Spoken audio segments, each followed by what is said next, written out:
write letters to the multitude of 1,000 or 2,000 people. It's not possible.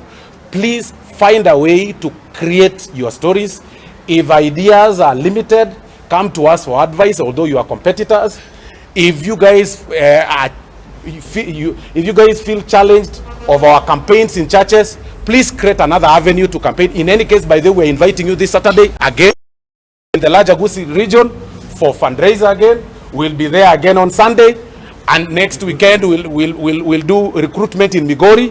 The other weekend we'll also do recruitment in Homa Bay County. I mean, this is a free nation, and I'll tell you, we are painting Nyanza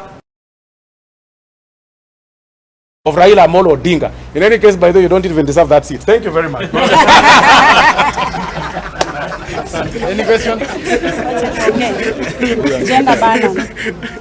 Any question? Yesterday, ODM suspended already MP Mark Nyamita from the party for allegedly colluding with UDA. As a party, are you welcoming him now that he's been suspended? Yeah.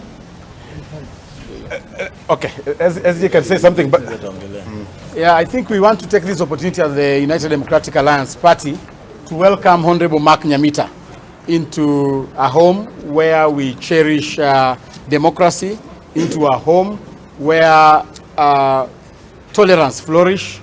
And we want to say that any person who feels strained in their relationship with ODM party is hereby welcomed to the United Democratic Alliance Party.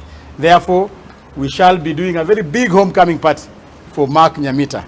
He is a soldier worth being celebrated. Thank you.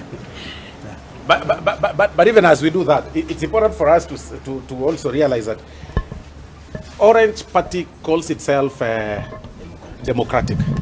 And Honorable Mark Nyamita, by mere association of colleagues from the other side of the political divide, has not entirely, because of the election, the way the election was conducted in 2022, has not come out and said that, you know, now I have disowned ODM party.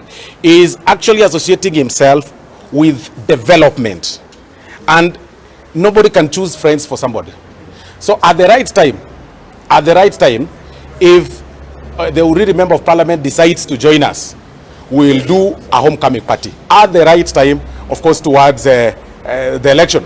But as of now, he's simply associating himself with development.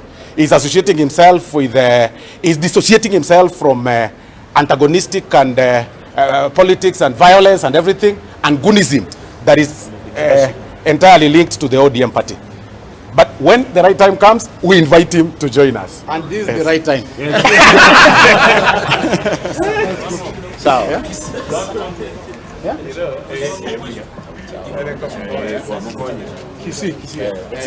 There's one more question from this one. I think there's something you haven't touched on. They complained about the political parties fund, claiming that possibly you are getting funds from elsewhere that could be government, and that's crippling their activities. What's your response to that?